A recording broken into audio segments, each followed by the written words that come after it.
Howdy, hello.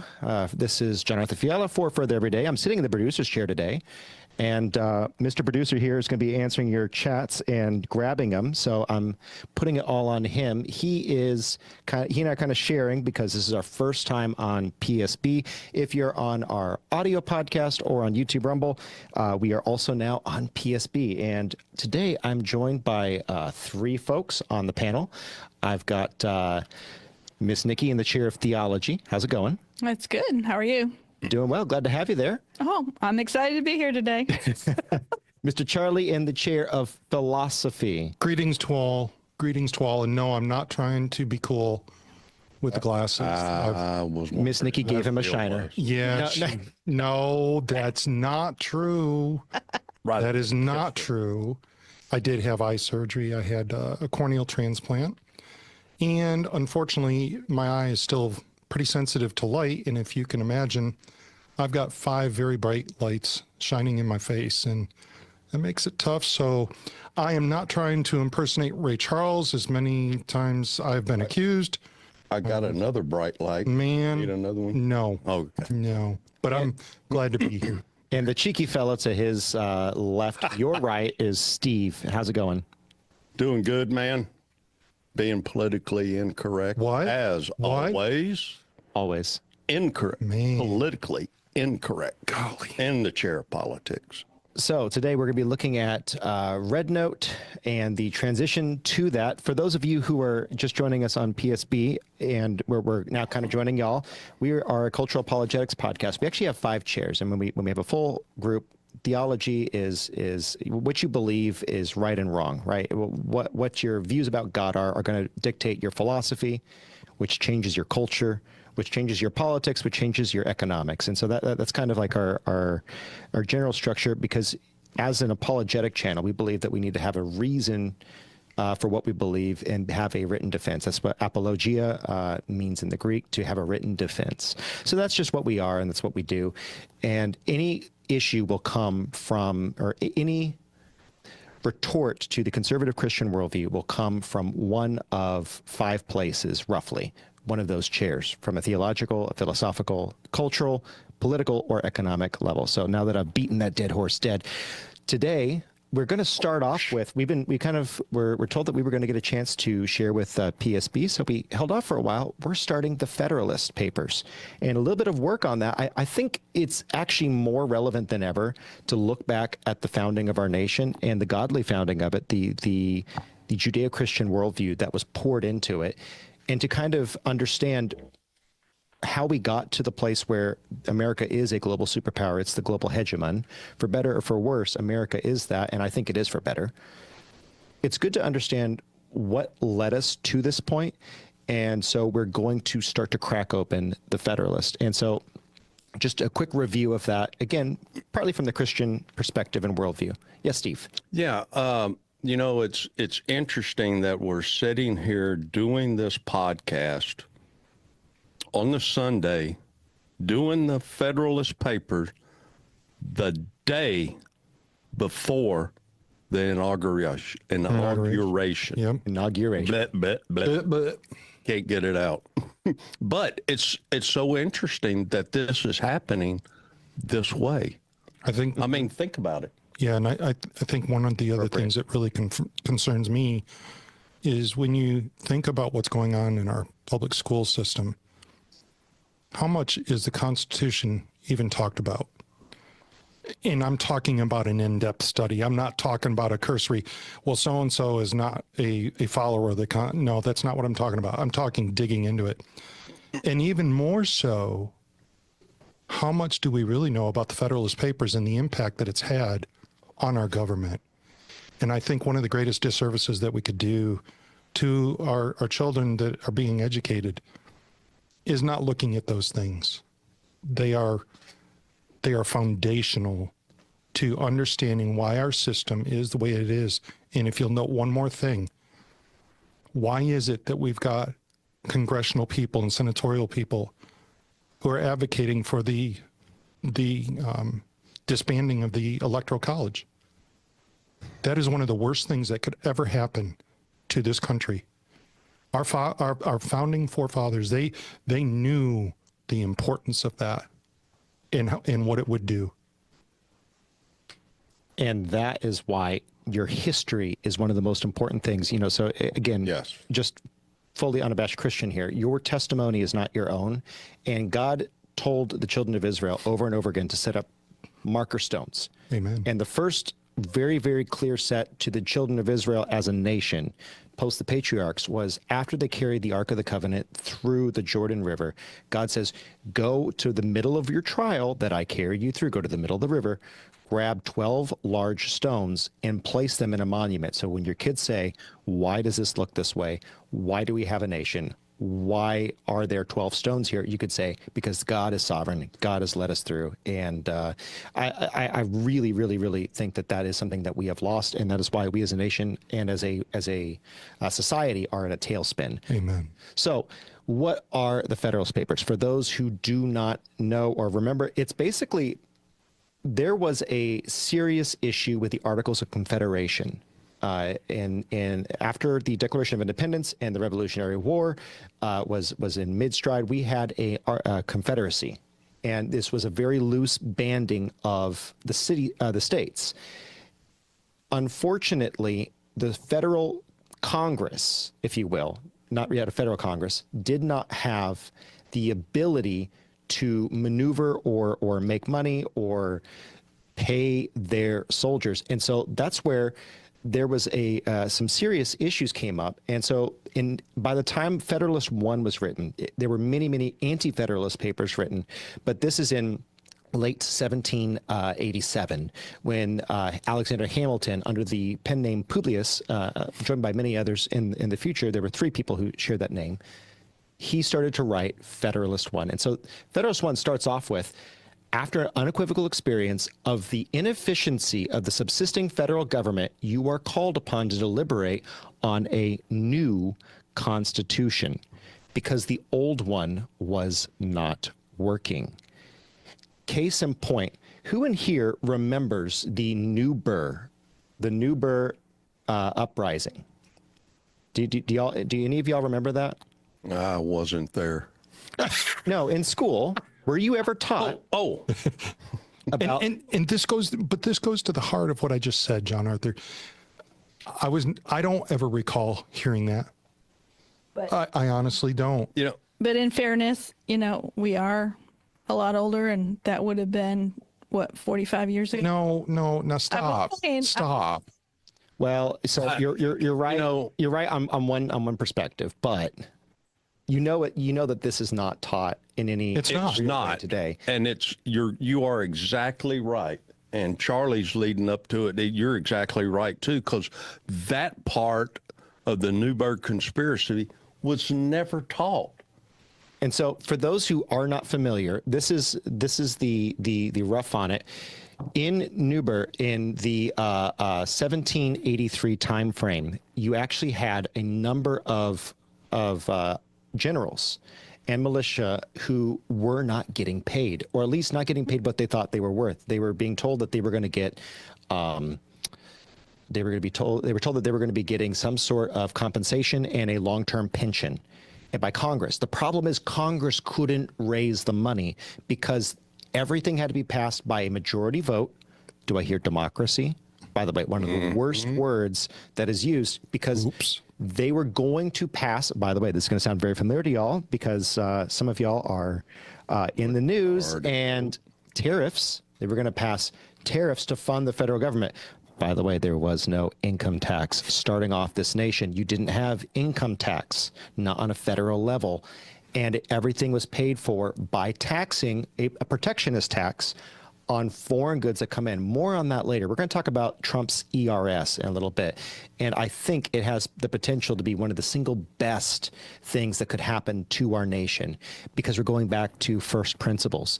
But the Newburgh Rebellion, these men were not getting paid. And an actual kind of an interesting rival of George Washington, I'm pulling up his name here because it's escaping me here.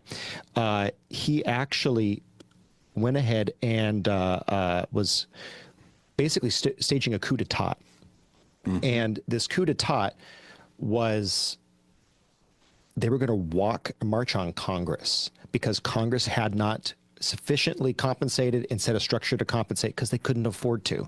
And George Washington, as George Washington would do, he's a very, very kind gentleman, very smart gentleman, but also very, very clever. He said, go and have your meeting and get all of your grievances together, and I'm going to hear your grievances once you bring them to me. Of course, George Washington kind of sort of maybe fibbed a little bit because he showed up in the middle of at the beginning of their meeting and threw everyone off guard. General Gates, that's the name that was escaping me. General Gates, Horatio Gates was leading this thing, and actually, partially, by the way, Hamilton was also kind of potentially somewhat in this. But all that to say, they were very, very frustrated. George Washington gets up and gives an impassioned speech that effectively quells this conspiracy for a full-blown coup d'état. So when Hamilton says, after an unequivocal experience of inefficiency of the subsisting federal government, you were called upon to deliberate on a new Constitution of the United States of America, he was speaking to this very issue and a few others. That wasn't the only problem. That was solved peacefully. Can't say the same about our next topic of conversation, and this is Shay's rebellion. So there's a lot of artwork, and this fellow Shay, along with many, many others, in 1786, this is the event that brought George Washington fully back into politics after he had retired from the battlefield. Again, there was no central currency. There was no way, trade was breaking down, and people were being preyed upon for actually not being able to pay their debts because money and currency was in a deficit, and there was no federal government to provide that. So international banks and local banks were raking these people over the coals with extortion. Sound familiar? Mm-hmm. So what we needed was an effective, not a big, but an effective federal government. And can I hold you up for just a moment there, John Arthur? I think it's important to note here that you've heard some very key phrases from John Arthur. There was resistance. There was, and I'm using the resistance term for a purpose here. We have seen that throughout Trump's first presidency, and we're seeing it again now. And the point I want to bring forward here is that it does not matter at what point in time we're talking about, there's always a resistance. It's always going to be there, and it's nothing new. I know sometimes we look at some of the things that have happened in the course of our history, even over the last 5 years. Look, the things that we've seen there, they're nothing new. They were happening back in the days of the forming of this country, and I happen to think that George Washington probably was the greatest president we've ever had. The reason being, if it had not been for him, America would not be where she is today. 100%. 100% agreed. And by the way, this is a face reveal for Mr. Producer, the guy who normally produces their show. Right. But I would say something that is 100% in line with you, Charlie, is that we need to look at first principles. And that's kind of the purpose of today is, and again, we'll be looking historically at all of the founding documents. And guys, I don't care what they've taught you in school or what the media says. This was founded as a Christian nation. It was founded to be not under one denomination. And, and if you look at their language, they talk about no religion, but it was meant to be a moral nation founded upon Christian morality. And so that's something that I think we've firmly lost, but again, not necessarily germane to what we're talking about today, specifically in this one Federalist paper, but you're looking at a strong backbone for the nation. And Shay's rebellion culminated, actually, you can see here in the upper right-hand quadrant, this was the march on Fort Knox, and 20 Americans were injured, 4 died that day. So this is kind of the backdrop that you're seeing Hamilton speak to in Federalist 1. I just wanted to set the table here before we start to look at some of these first principles, because you have a chaotic democracy And when we talk about democracy, C.S. Lewis said it really well. He said that word, this is in the mid 1900s, he said the word democracy is going to be the word that subverts the world and subverts morality. It's not democratic. It's my democratic right. Define that. Define that, because what you're defining it as is that, and it's the whole thing with apologetics, is always define your terms. When someone says it's not democratic, what do you mean by that? Do you mean it's not fair? Do you mean it's not equitable? Or do we all have the same equal opportunity? Because equity slips in when we talk about it's not democratic. That's really what's being slid into our lexicon. And all too often, we really, really, really fail, I believe, to understand the linguistic warfare that's going on in our world. So moving forward, the subject speaks to its own importance, the one of raising a new constitution and a new republic, comprehending in its consequences nothing less than the existence of the Union, the safety and welfare of the parts of which is composed, the fate of an empire, in many respects the most interesting in the world. And again, you look at what he's talking about. What did he mean when he said the most interesting empire in the world? Well, he's talking about the way America was created. We are the most interesting country in the world because of our beginning. It's the one that everybody wants to flee to. Well, they want the benefits of living in America. When you're talking earlier about not hearing this in history, it's not being taught anymore.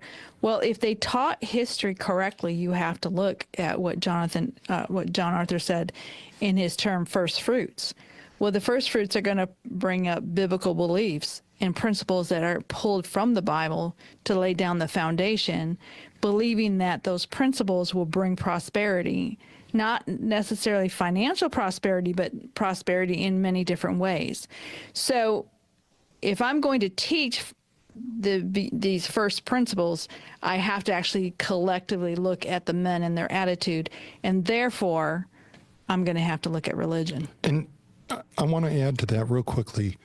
When you think about many people that come to America today, and I'm talking about the people that truly want a better way of life. I don't believe that every person coming into America right now really wants a better way of life. There are some that are wanting to milk the system. Many that come into this country, what is the first thing that they talk about? They talk about the right to vote. They want their voice to be heard. They want their voice to count for something. And, that's why this system is interesting. It has found a way to give a voice to the people. And I don't think we should miss that. And it is specifically meant to provide a voice to the voiceless. And if you want to look at how exactly what I mean by that, look at the way that they formed and a lot of liberal scholars, a lot of liberal people, they'll say, look, you have the 3/5 rule in your Constitution, therefore it wasn't written for a certain subset of people. I'm going to counter that with the reality of the 3/5 rule was specifically making the decision this nation is going to fall apart and be drug into the mud if we do not form a better union. We are not going to allow those who are in slavery to have zero representation. They're only going to be partial representation for the owners. And this is something that, and we're going to get back to this. We did this previously in another podcast, but look at the appeal of Benjamin Franklin to the Continental Congress, I believe of 1791, I believe is what it was, or 1790, when the Quaker, well, how would you say it? Contingent is a delegation. The Quaker delegation showed up and they said, look, please free men, all men under God. And Franklin really stumped for that, but you couldn't get the southern states to do it. All that to say, this nation was set up, even as worded and imperfect the start was, it was set up to make men free. Amen. That's the purpose of the Electoral College, is to protect the minority from the majority. It's to put some check, some balance in between the people who are going to vote in their own interests against the minority. And John Arthur, what we might want to do fairly soon is do a little podcast on the importance of the Electoral College. What would an illustration look like given a certain voting block in different scenarios? And people, I think, would be able to take a look at that and go, holy cow. Hey, do we want to play a little bit of 270 to win? Hello? With or without the Electoral College? I think that's exactly what we should do. We'll put that on the list. Mr. Producer, go ahead and write that down. Play 270 to win. And we'll put that on. By the way, guys, those of you who are on PSB, drop any questions or any thoughts you have in the chat. And if Mr. Producer catches up on them, we'll catch up on them. And for those of you that are listening, and I realize that there may be only one type of segment listening and watching, but for those of our friends that are on the liberal side of this, I would be very careful advocating for doing away with the Electoral College. There may be a day in which it benefits you, and you would be heartbroken to see that what you really wanted was actually the thing that did in the candidate that you were wanting. I would like to say that Trump still would have won. So yes, yeah, yes, he still would have won. Wouldn't have mattered. Yes, he would have. So moving forward in Federalist. So again, this is an important subject as he speaks. And by the way, having a national unity, the Constitutional Convention was only 2 decades before the British came back, which is really the final War of Independence. 1812 was really the final War of Independence. And so that's where I think it's really, really important to remember that democracies will fall. Yes. Because there's not a strong leadership. You have one head and you have an organism. You have multiple heads. God forbid, 300 million today heads. You have a monster. You don't have a working organism. Yeah. So that is the problem. And we have to elect those carefully. And again, we're going to go through a lot of in this current series, we're going to be starting off these days with looking at the Federalist Papers, a lot of the letters and correspondence that were written from the Founding Fathers. And we're going to go ahead and start to look at how the Bible was specifically instrumental. 34% of all references to outside sources during the Continental Congress were to the Bible. Overwhelmingly the plurality. I believe the next closest was in the single-digit percentile, and I don't remember. I believe it was Blackstone at 3 to 5%. Someone can fact check me on that because it was low. All the other sources were, Hobbes or whatever, but in a small ratio. So again, it was critical that they go ahead and put this together. We needed a strong federal government. I'm not for a overbearing federal government. Some conservatives, though, I think we've lost the idea that you can legislate morality. Murder is as having a punishment to it is legislating morality. The question is do we all agree on what's moral? Because that's true. And that's how we've lost. And there's one of the paragraphs, I believe it's paragraph 4 in Federalist 1. I want to read this because this is telling. For in politics as in religion, it is equally absurd to aim at making proselytes by fire and sword. Heresies in either can rarely be cured by persecution. What's really interesting is we have watched over the last year the aim of making proselytes by fire and sword. That was the whole purpose behind the lawfare against Trump. It was to really close off the ability to speak and be represented. That same danger, though, goes for us as well. Those of us that truly want what is right. We have to be very careful. We can't just badger people. We must win with persuasion and persuasion of heart.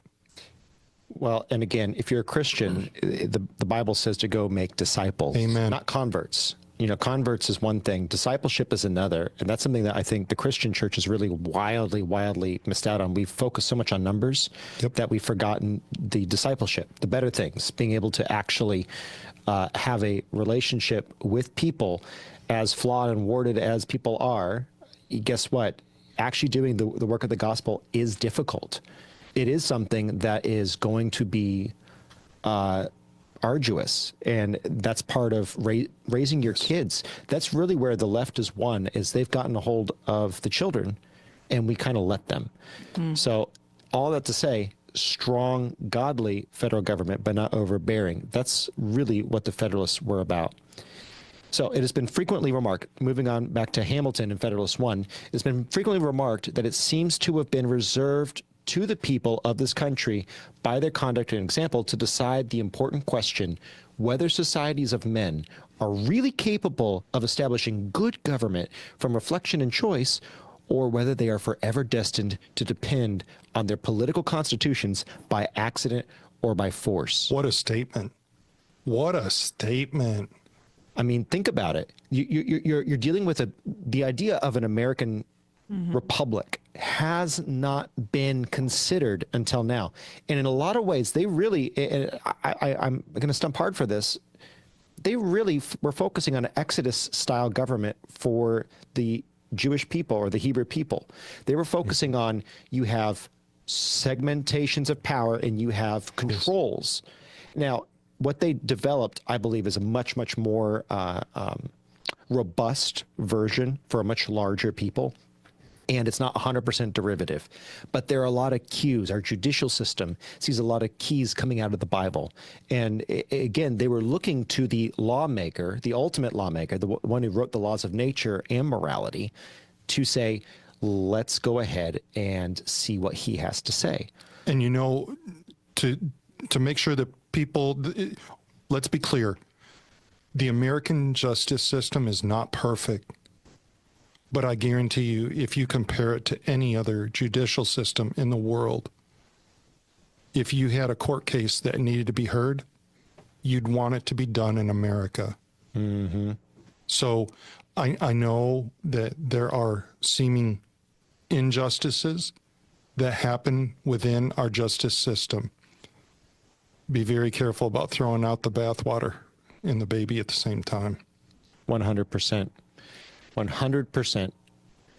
So among the foremost obstacles, this is where Hamilton goes on to lay out some of the politics of the day. Among the foremost obstacle of the obstacles which the new Constitution will have to encounter may readily be distinguished the obvious interest of a certain class of men in every state to resist all changes which may hazard a diminution of the power, emolument, and consequences of the offices they hold under the state establishments. Basically, their democracy, their status as, say, Rhode Island, by the way, the one state that overturned the tariff, because you had to have a unanimous vote from all 13 colonies, right? Now states. All 13 states had to vote unanimously under the Articles of Confederation. Rhode Island was the only one that voted against the tariffs. By the way, if Rhode Island had actually voted, for them, we might be living in a different nation today that I think would have been a lot weaker. But that's neither here nor there.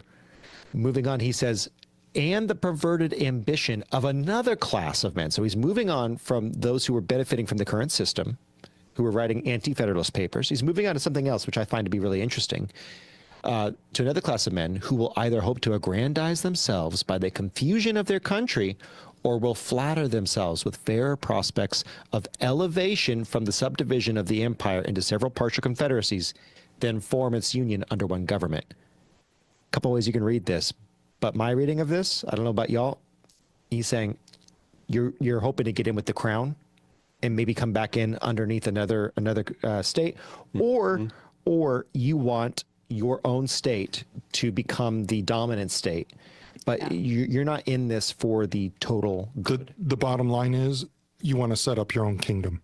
Yep.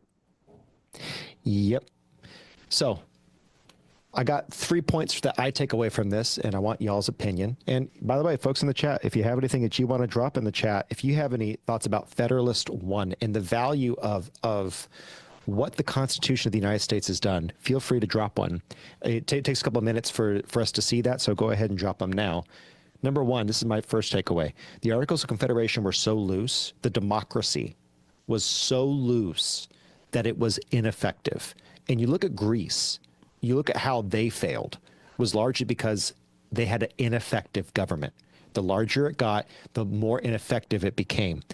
The Constitution, number 2, would bind the country back together, and 3, decisions had to be made quickly. They had to make decisions right then, right there, including but not limited to, a lot of these men wanted to see slavery overturned. Mm-hmm. Yeah. Yeah. The British were on their back door breathing down their necks, and half of the new nation did not want to give up slavery. So you have abominations like the 3/5 Compromise. You have abominations that are born out of that.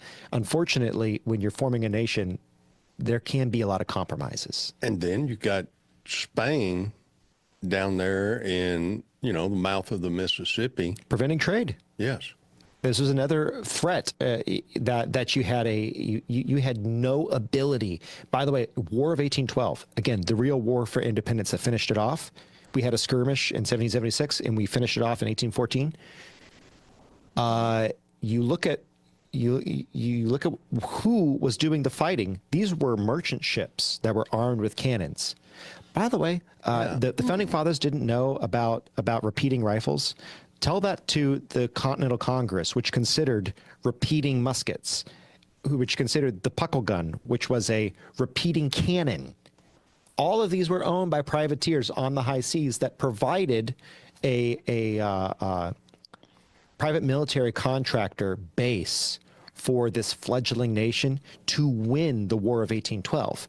So look at those and tell me that the founders didn't understand that we would have something like an AR-15. And you know something? It's not against the law to own a cannon. Oh my. I want one. Yeah. Anyway, I wanted to get back to the War of 1812 because it's really not emphasized enough. But because of the weakness of the United States, when we did win the war from England, was we were weak. And England, of course, wanted to come back in and take over. And they did harass our merchant ships on the sea. How many times did they kidnap or take these ships, and then they would kidnap the sailors, and those sailors would be forced into forced labor. Forced conscription. Yes. Mm-hmm. And there was a lot going on that we were fighting England in a way, and we were a brand new country. And the fact that we survived that was amazing. Even when we did win the war, the Revolutionary War, many people still had connections to England and still had their loyalty to England. And the War of 1812, when you said that was really where the independence came, is because that's what brought the country of America together, that, we're not going to put up with this. This is just wrong. It was the catalyst, right? It was the final catalyst for a new nation to form and to galvanize and to move forward. So 100%. And we'll do more on the War of 1812 because I believe it's pretty valuable. Someone asked a question. What's this called? Tag, real quick. Patriot. What? Sorry. Landry. Landry's. The Landry's asked, what about common law? So common law.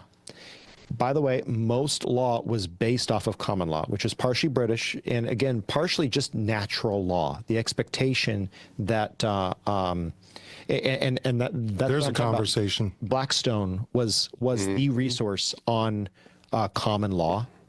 Blackstone's common law. That, again, that's what I'm referencing. I believe it was number 2 referenced source text for those who were quoting different resources during the formation of the Constitution at the Continental Congress, or the Constitutional Conference. Sorry. Mouth's moving faster than the brain can speak. Blah, blah, blah, blah. Correct. So I'm starting to sound like Steve. I'm kidding. I'm kidding. I love you, Steve. Blah, blah, blah, blah. Hey, if you dish it out, you will take it too. That's right. So moving forward to another one, I've got a great little bit here from President Donald Trump. And right now, I am looking for it. And you cannot find it. The External Revenue Service. Have y'all heard of the External Revenue Service? Not until this episode. What are your thoughts on the external revenue service? Great. We can get rid of the internal revenue service. I love it. I like it. So do I. I love it. So Get rid of the internal. Here we go. So this is from President Trump, okay? The big man himself. And for far too long, we have relied on taxing our great people using the Internal Revenue Service, the IRS. Through soft and pathetic weak trade agreements, the American economy has delivered growth and prosperity to the world. Fact check true. While taxing ourselves. Fact checked also true. By everyone in the audience and everyone in this room. So it is time for that to change. I am today announcing that I will create the External Revenue Service to collect. Yes, absolutely. The External Revenue Service to collect our tariffs, duties, and revenues coming from foreign sources. We will begin charging those that make money off of us with trade, and they will start paying. Finally, their share. January 20th, 2025 will be the birth of the External Revenue Service. MAGA, baby. Is that tomorrow? Tomorrow. I asked rhetorically. Tomorrow. It's going to be fantastic. I can sing that. Tomorrow. So, before Starting tomorrow. or Steve. No, not me. You don't want me to say. So, what exactly is a tariff? I can get it, or one of y'all want to get it. Well, I think in its basic form, the taxing of a product and or service from an external source. Outside the United States. Yes. Yes. That's the way that I would probably do that, word that. So the basic economics 101, if you want to go in just a little bit deeper, if you have a car that costs $20,000, right? And you're buying it from China, and that car costs $5,000 to transport. An American car of equal value costs $30,000. The Chinese, through subsidizing with the blood of their own people, can beat out American competition.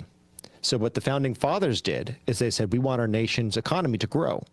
So what we're going to do is anything that's competing with an American product, we're going to put say, in this case, a case-by-case basis. This particular case, $25,000 is what the importer is charging. American importer, just noted, American importer is going outside, a business is going outside to get it from China. Well, that importer is going to have to pay a $10,000 tariff. So now $35,000 for the car, while the American Detroit automobile or whatever it is costs $5,000 less at 30 versus 35. Did I say that succinctly, clearly? I think you captured it. So the question mark is, everyone's freaking out. They're saying we're going to have a trade war. Free trade is the best possible thing that's happened to the world. And can we just insert for a moment that capitalism is a great thing for the world? It is. And free trade sounds great.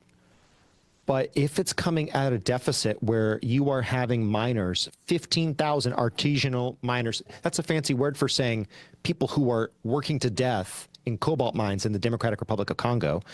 If you are running that operation, where your liability is the cave, collapses and the ore collapses, you shovel some dirt on it and you move on, and there's 17 miners who are going to die, suffocate down in there. If that's your business model, you can compete with the American economy where we'll spend $30 million or $50 million, whatever it was, the winning crew, and it was just one crew, to get the Argentinian miners out, or Chilean miners out of that one mine.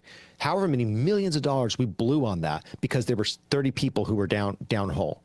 Okay. Were their lives worth that much on a GDP? No. Were their lives worth that much because they have an inextricable value as a human? Yes. Yes. So are you going to compete with a country that does not value its own citizens? Or are you going to put a tariff on them and say, until you start charging a fair wage for your goods, until you stop putting Uyghurs in prison camps, until you stop doing all of this horrendous persecution of religious minorities. And some of them, I mean, not to speak without evidence in hand, but there is some significant evidence to suggest that they are organ harvesting people who are political dissidents. They're keeping them in medical prisons for medical tourism, where they will be a donor for a kidney or a heart or a lung the moment an American or UK individual who doesn't have the scruples wants to go over there and buy it. So what do we as a nation, what can we do? Well, A, we can nuke their butts. Not a good idea. It kills the people who are being oppressed. B, we can invade their country and have a long war. Not a good idea. 3, we can impose sanctions on them and say, we as a world are not going to buy your stuff until you fix these things. And can we hold up for that just a moment? Shoot. Because I think that is absolutely a viable way to bring about effective change. The issue with our friends on the liberal side, when they do execute sanctions, it's never in an effective way. It's Define to be that. able to, when I say an effective way, I mean it caused that country, that group of people, whoever it was that we were sanctioning, to make a very realized change in how they act. And we don't do that. We do it, our liberal friends do it in such a way as to check a box so that they sound good to the majority of America. That's an issue. When you hear our friends on the liberal side say that we've sanctioned Iran, tell me what the sanctions were. What does that mean? To withhold.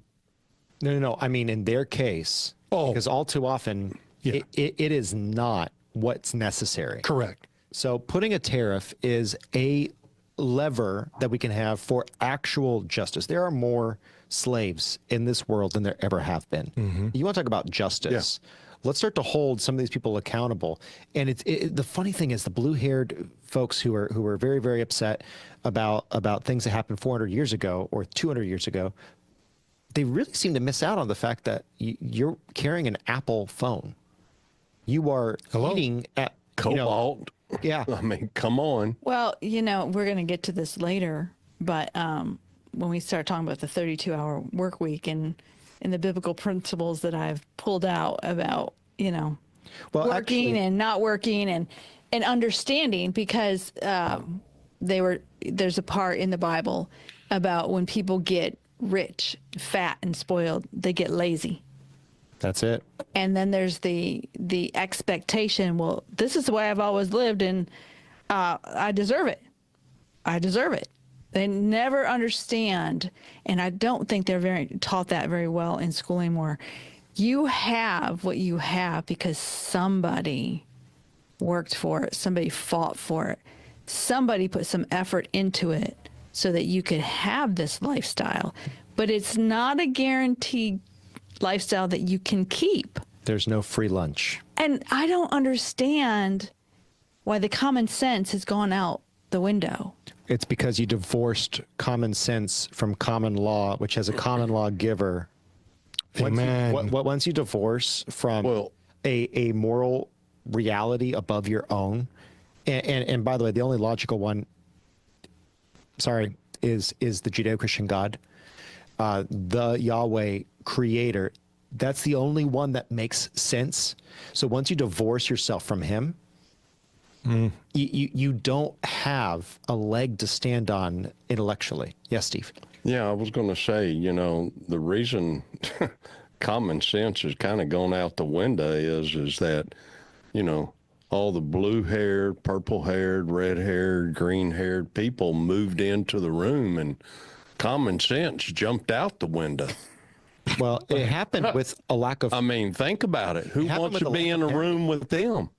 But it happened with a lack of parenting and a lack of discipleship, a lack of the church being salt and light, of us repelling people. Look, if you have someone, if you're in your cute little Baptist church, exactly. If you're in your cute little Baptist church and someone walks in with tattoos and you run them out, what's your purpose? Why? Exactly. Probably should shut the doors. You're nothing more than a club now. Well, I remember when my daughter, who is going to be 30 years old this month, when she was probably 14 or 15, and she was coming home and she was kind of like, Mom, you're not going to believe this. She goes, I was talking to this girl at church and I was telling her that there's this blouse that she wanted or shirt, something that she wanted. And the girl said, well, tell your parents to go get it for you. And she goes, well, my mom said she didn't have the money for it. And she goes, you know what? Your parents gave birth to you, and they have a right and a duty to give you what you want. That's what she told my daughter. And I thought, oh, really? Now, my daughter was... I didn't consent to be born argument. That's right. And my daughter was not trying to justify it. She was saying, can you believe this, Mom, that this girl said that? Because my daughter was well enough aware that, yeah, that argument is not going to fly at my house, you know. But it's because of the conversation that you have with your children over responsibility. You know, and if we get to Benjamin Franklin and the discipline and responsibility of your life, we just live, we have too much. Sometimes I think we have too much. It's easy to forget what the value is, especially when it's provided generationally. And that's something that I think there are problems that were voiced in first wave feminism and second wave feminism that I don't think their answer was correct. I don't. But there are problems. There are men who do bad things. Absolutely. But it's so easy to throw away the baby in the bathwater and say all Western society is patriarchy. All patriarchy is bad. And it's so easy to say that, but it is so difficult to come up with some sort of a system that actually works and that will sustain and live. And by the way, I'm going to say that because there is a version of patriarchy that is God ordained, where the man leads the house, he protects the woman nurtures the children, the man respects, loves the woman respects the man, and the two come together and they create a harmonious household. That's the bedrock foundation of the world. There is a patriarchy that absolutely does make sense, and it is the only answer because it is ingrained in nature. Yes. And see, I'm going to tell you right now, your argument that you have right now, the misconception is that the woman does not have the same value as a man, that a woman is limited to what she can do, that she is not intelligent and should not be educated. I mean, there's just so many arguments, but they're not hearing exactly what you're saying, and they don't understand the principles in which you're saying it. But those are lies from Satan. Correct. We need to understand what truth is, and we need to be able to pick up on things like that and be able to refute that. We need to be ready to give an answer of the hope which lies within us. I mean, if we wanted, we could spend an hour just on this one topic right here about the roles of a home, and it would be important and effective. But the point is, when we get lies like a woman she's not the smart one. You know different than that, don't you? No. Correct. Insert smiley face here. So, and look, and for those who don't know, Charlie and Nikki are a couple. They've been together 40. May will be 41 years. Maybe 41 years. So they've been together for a long time. We knew each other 2 years before that. So with that said, it can work. It does work all the time. Amen. But how does it work? Can you be frivolous with your commitment? Ooh, no. And there are roles. The roles are very important, but each role is both valuable, and it must be stressed that no one has a greater role than the other person. Wow, that's some good words right there. I was just thinking, I cannot be the one that dominates her. That's not going to work. And vice versa. She can't be the one that dominates me. That's not going to work. We have to work together to make it work. And I was just, as she was talking about that, I was sitting here thinking to myself, Lord, thank you for a wife that understands the importance of that and tries very hard not to get outside those lines. Amen. So big. Amen. So Miss Nikki is chomping at the bit. Hey, chat, have you guys heard about the Bernie Sanders proposed 32-hour work week? Have y'all heard about that? 32-hour work week. What? The 32-hour work week. So I'm going to open this, Miss Nikki, and then I want to send it over your way.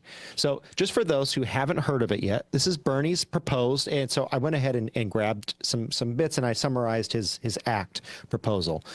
He's going to reduce the standard U.S. work week from 40 to 32 hours over 4 years with no pay reduction. It's going to ensure workers share in the benefits of increased productivity driven by technology. Who developed that technology, but we'll get to that in a moment. Pilot programs in the UK, US, and Canada show higher worker satisfaction and 35% growth, says Bernie. We'll want to look at that a little bit closer. Also, he wants overtime pay, time and a half for days over 8 hours, double pay for days over 12 hours.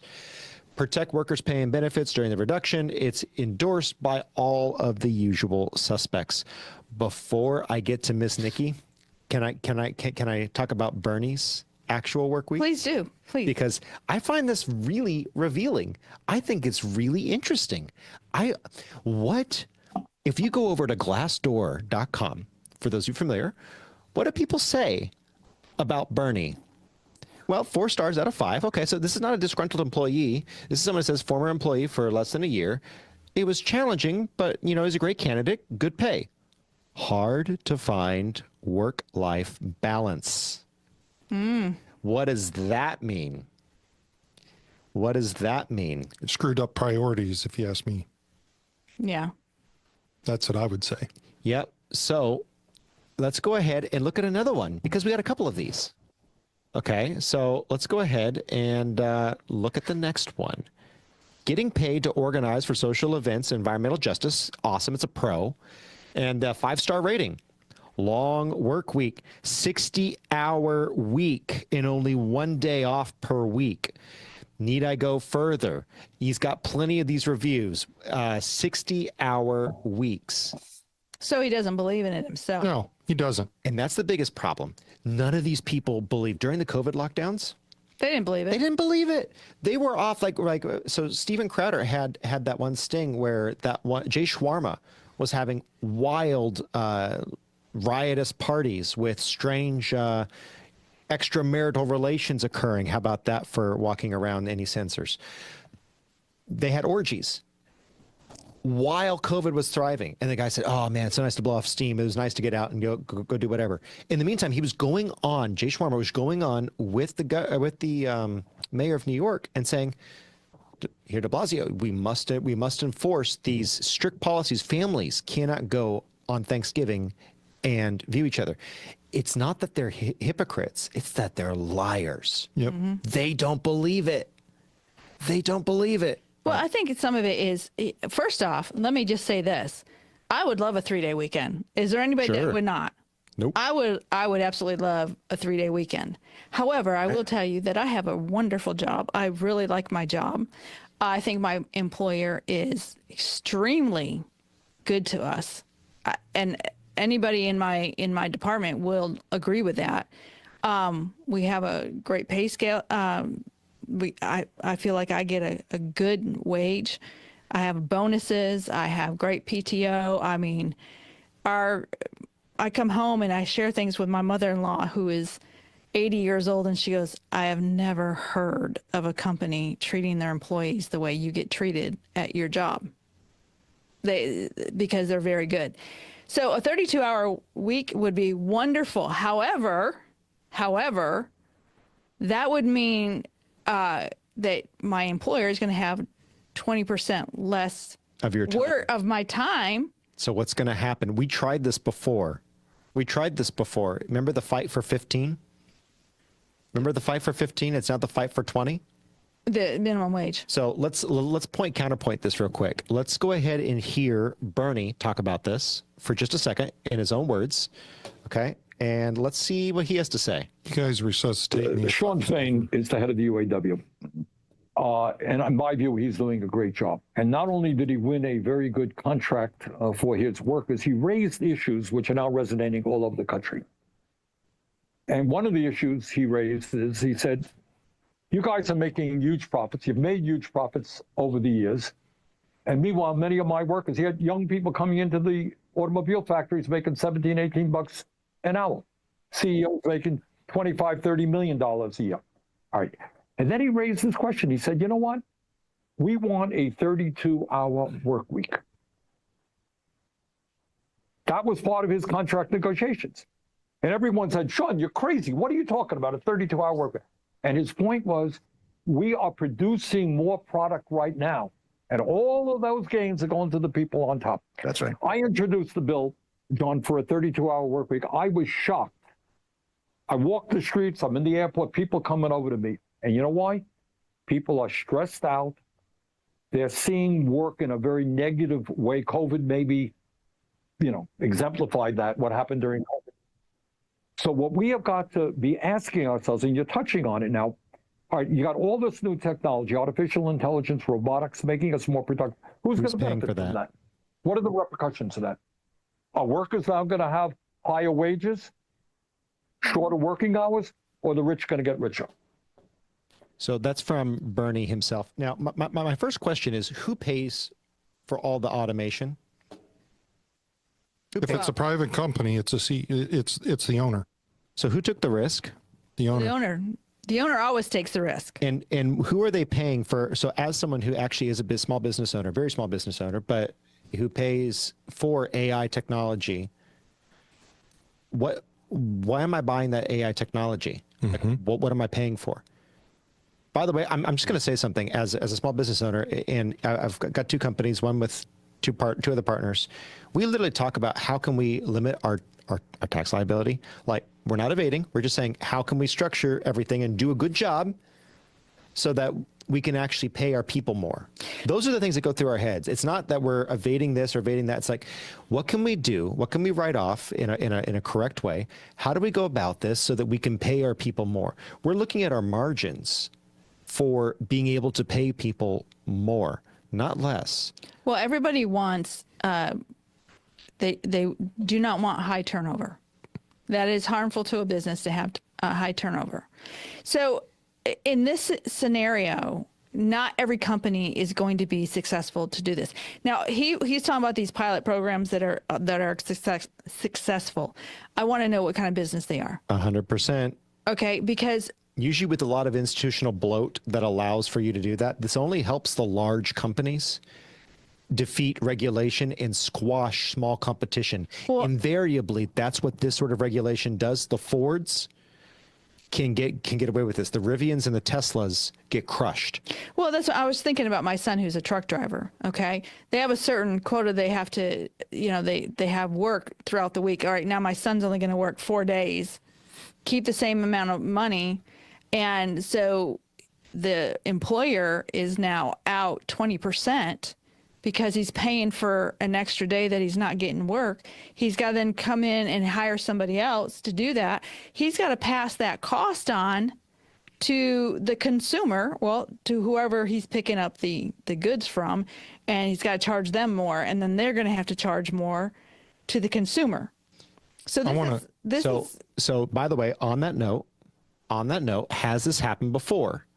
Have we seen this ever happen? It's a little something called the fight for 15. Charlie, I'm going to get to you, but I want to put this out there just so that we have a context. It's not opinion. This is fact. So let's go ahead and play what happened with the fight for 15. It all sounds good until it hits the fan. There is already limited access to affordable and healthy food in some communities. NBC4's Amber Frias joins us now from South Los Angeles with the impact of these prices there. Amber. That's right. Good afternoon. On this stretch of Crenshaw Boulevard near 28th Street, restaurants with healthy options or even grocery stores are hard to find. But fast food restaurants, they dominate. And for a lot of people who live here, they've become a part of their daily nutrition, mainly because of affordability. And that is until now.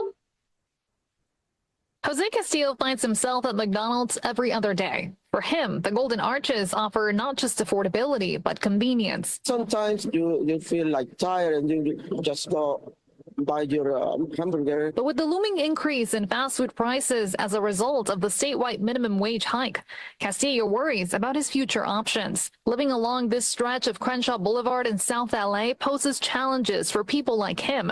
Despite a wide variety of fast food options like Taco Bell, McDonald's, and Yoshinoya, Supermarkets are scarce. Experts at USC's Institute for Food System Equity have designated this area a food desert for its lack of accessible, affordable food options. If pay is going up, that's great, and folks are earning more, lifting them potentially out of food insecurity and helping them with their lives. But at the same time, we should be making food accessible and affordable, especially healthy food. Something that could prove much harder as fast food chains begin to raise their prices. Every time something of a necessity goes up, food and whatnot, at some point, stockholders need to take a hit and just keep it, so the public doesn't have to pay more. James Woods, who also eats fast food a few times a week, anticipates having to cut back. I don't know yet. I think we all have a wait and see. Let's wait and see. For now, most people are left with the uncertainty about what their future dining options will look like. So a couple things. First off, maybe consider not eating out. Hello? One. Two, so I'll just give you an example. My mom and I went out shopping for steak for our barbecue. Look for some deals. Like we got a great one. By the way, this is unusual, but we got $5 a pound ribeye at HEB. For those of you who are not in Texas, that is our local grocer. Holy cow. Why did you not phone me? For bone-in ribeye. I thought about it, but it's pretty good. You want me to jump up and go over and slap him upside Well, the head? maybe after the podcast. Man, $5 I'll tell you, a pound. He didn't even call me either. So Man, hold on. We had bone-in ribeye steak for $5 a pound. Before COVID, thank you, Brandon. I could feed my family a full steak dinner for $17, $18. That's with roasted asparagus, grilled steak, mushrooms, and a Caesar salad. Maybe don't eat at fast food. One.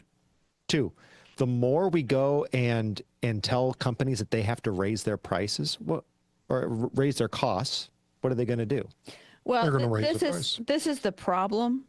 And let me just say this in no offense to anybody, but when you think that the rich people are going to take a hit, there's a reason they're rich and you're not, is not because that they're always greedy, but because they have a plan.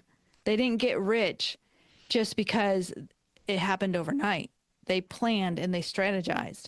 So the first thing that companies are going to do, if this were to become law, which I don't see it will be, but if this were to happen, the first thing they're going to step back and say is, I'm not going to take less profit. Okay? I'm just not going to take less exactly. profit. That's number one. They're going to strategize and figure out what they're going to do. And they're not going to keep, so let's say my job, okay? My job now goes from 40 hours to 32 hours a week. My boss is not going to hire the next person to do this job at my wages. Yep. He's going to get rid of you. It's not going to happen. He's going to get rid of you and hire somebody that'll do your job for cheaper. From the chat, we got someone who popped in, and this is Steph Stuff. Steph Stuff says, payroll is currently my largest expenditure as a business owner. Absolutely. And that is absolutely the case for me as well. That is a common thing. Raise that. What's the first thing we're going to have to do? You're usually, especially as a small business owner, this is the thing that really irks me. They all, a lot of folks have made the misstatement that the Democratic Party used to be the party of the small man. They never were. No. And the Republican used to be the party of big business. Maybe they're the party of business in general. I'm sorry. Small businesses are the ones that are hurt the most by you dictating what they can sell, what they can pay, and how they go about paying it. And small businesses are the engine that drives the economy. Okay, I'm quoting Ronald Reagan on that. Yeah. According to the U.S. Chamber of Commerce that I looked up today, small business in the U.S. are 99.9% of all businesses. So you do have big businesses. They're the ones that benefit the But most. when you're talking about my payroll is the largest expense I have, no kidding. Yeah. No kidding, it is. So now I want you to think about being a small business. What is their profit line? What is their profit margin? Yeah. I know a lot of people in small business, they're not living high on the hog. It's not what larger companies are. Correct. And they have the margin that they can do that. So what you're going to do is the exact opposite of what everyone wants. Who here would like to own their own business and have financial freedom? Who in here would like that? Sure. All in favor, say aye. It sounds great. Not everyone's willing to put in the work. That's right. And not everyone has the, by the way, speaking of privilege, I'll say this, having a mother and a father who are still married, that is a privilege. Okay. And that is a single greatest indicator for wealth. By the way, you look at a lot of your startups, your tech startups, your general startups, they didn't get there by themselves. Some of them did. Okay. But many, many, many people have to rely on their family, and their family makes a deal. They're saying, we're going to go small, we're going to start the small thing, and we're going to go all in as a family, and it's a family support. So you're hurting that structure when Ford and I'm not demonizing Ford. I'm just saying any of them, Apple, Google, Whoever they Alphabet, whoever, you can easily change that margin because they have already climbed the ladder. What you're doing now is you're yanking that out from underneath all the other people who are starting. It's the same thing with carbon credits. It's like, do you really want India to stay poor and live in squalor? Go ahead and try to enforce carbon credits on them. By the way, they don't care. They don't care. They won't do that. Neither does China. Neither of them will do any other, Taiwan, any of those. They don't care. It's the same thing with small businesses. And another thing too is in my reading was that 46% of the tax bill is paid by the wealthy. Yep. Okay, so now they don't pay their fair share. Wait, what? They pay 46%. Now take these big companies, the extreme wealthy. Yes. Okay, and now they've just lost 20% of profit margin because now they have to pay an employee, but they have to actually probably lose more than that because they have to hire to make up for those extra times. So that tax bracket of 46% is going to drop. Okay, so who's going to make that up? Is it going to be the middle class? Who's going to make up that part? So I love a 3-day week. That would be awesome. I just don't know how practical. You're not. No, you need to clarify there. You need to be very careful how you word that. Okay. You're okay with a 4-day work week. You did not say you were okay with a 32-hour That's work correct, week. because you could go to a 4 10-hour day. Yes. And there are some companies that have done that. There are some companies that go to they do, not, was it 9 9s? And then they have every other Friday off. Yep. And there are other ways. But if you're a company like a truck, you're a truck driver, or you're a service provider where you have to provide service 24/7, these may be issues that you have to attack differently. For about 6 months, I ran a wrecking crew, and I had them day in, day out. There was 2 management structures. One management structure would work everyone 10 hours a day, 5 days a week. I came in and I said, I need you to double the output, and then you go home. Who do you think got more done each week? Me. Because I said, double the output. When you're done, you go home. The guys were motivated. They worked faster. They worked cleaner because they didn't have, they weren't moping about. They had their own motivation. And by the way, they worked 6-hour days. And they were happier. They were healthier. There were less injuries. It's amazing what happens when you allow good bosses to do a good job, and then you let bad bosses get weeded out by people leaving. It's called the free market economy. Amen. I just think this scenario is an overreach by the government. Well, I really do. I think it's an overreach. I want to go back to something that Bernie said, and I got to be very careful here because I could really run him down. Do it. Well, run him down. Bernie Sanders is very deluded. You can go ahead and make the statement that companies can go to a 32-hour work week and they do not have to lower the pay. I'm going to tell you what I just heard. I, as a small business owner, am going to go ahead and we're going to work down to a 32-hour work week. And I will not lower your pay. Oh, newsflash, I'm not giving you a raise over the next 4 years. We're awash. Congratulations. In the grand scheme of things, and this is why we need to pay attention to the way people say things, especially in politics. because all that he really is saying is you can go ahead and get your 32-hour work week. You can have your 3-day weekend, and you're not going to lose any pay. Wrong. In 4 years, you just gave yourself effectively a 15 to 20% pay cut. Correct. Congratulations on believing the lie. What we got to remember is that Bernie is a socialist at heart. Through and through. And he is not in the best interest of the people. Well, Bernie wants to extract money out of you and me. Remember something else about Bernie Sanders. He's never worked a day in his life outside of off of the government teat.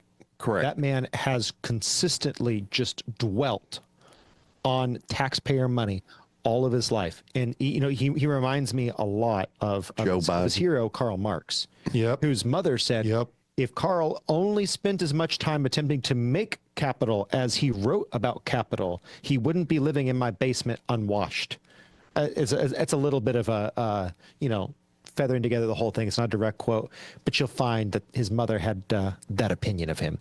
Bernie reminds me a lot of Karl Marx in that he's very, very good with smelling the rotten egg of life is hard, work comes.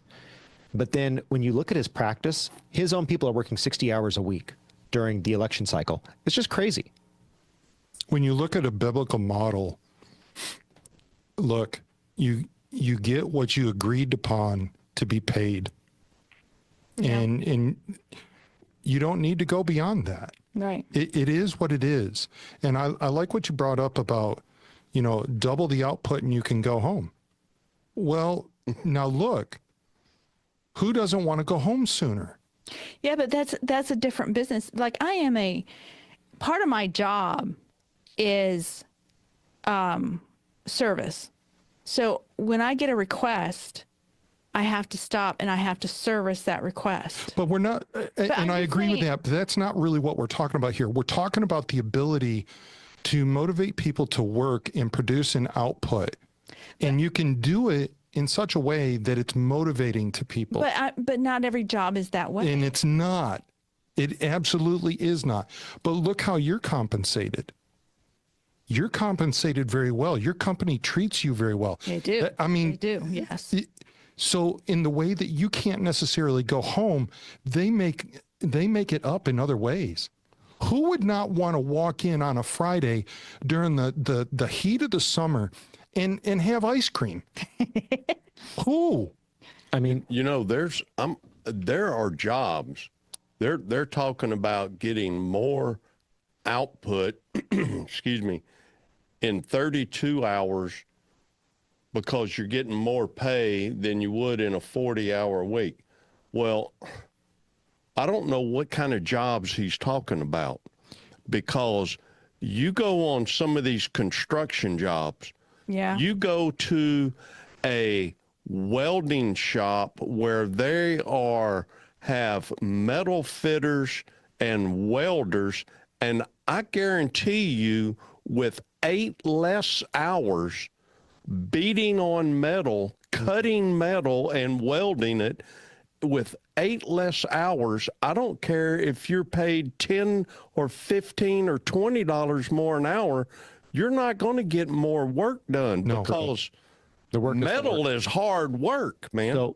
So what this equates to is an increase for the consumer. We call that inflation. Exactly. Which causes food deserts or a lack of people who want to invest in American industry. Oh, how did we get here? Oh, government interventionism. Yeah. Got it. Renting too much money. So, John Arthur, before we leave this, I do want to bring out the biblical principle. Please do. You're the chair of theology, after all. Yes. God created the heavens and the earth in 6 days, and on the seventh day he rested. And that was the principle that was laid for in the Old Testament. And for many years, many people embraced that. I believe even during slavery on Sundays, and I'm not supporting slavery. That was terrible. But I don't even think they worked them on Sundays. Some did. So what you're saying is we should be working 48 hours a week. And when I just bring that out, I meant it was such a religious conviction that there would have been those that had no, they were just rotten out to the core. But so the 6 days to work and the 7th day off is the biblical principle. Correct. I'm glad that we have more family time and I don't work 6 days a week. And I like that. I like the 40 hours a week. But going to a European model would be disastrous. Well, look at what it's done to Europe. Yes. They're able to leech off of the American economy and kind of ride it, and they're able to enjoy that. But also, by the way, further to your point, you could thank the 5-day work week on the Judeo-Christian ethic, because Sunday was also adopted by the early church because that's the day that Jesus rose from the dead. So you have Sunday, the first day of worship for Jesus's resurrection, and then you have the Sabbath. You can really thank the Judeo-Christian ethic for that. So just saying. Well, I do, did you read about the Benjamin Franklin? I did like Go ahead. His discipline and his planning. So Benjamin Franklin would get up at 5 o'clock in the morning, and he planned 4 hours in the morning of working. And then he spent 2 hours for lunch and to review either his finances or his work that needed to be done. And then he worked 4 more hours.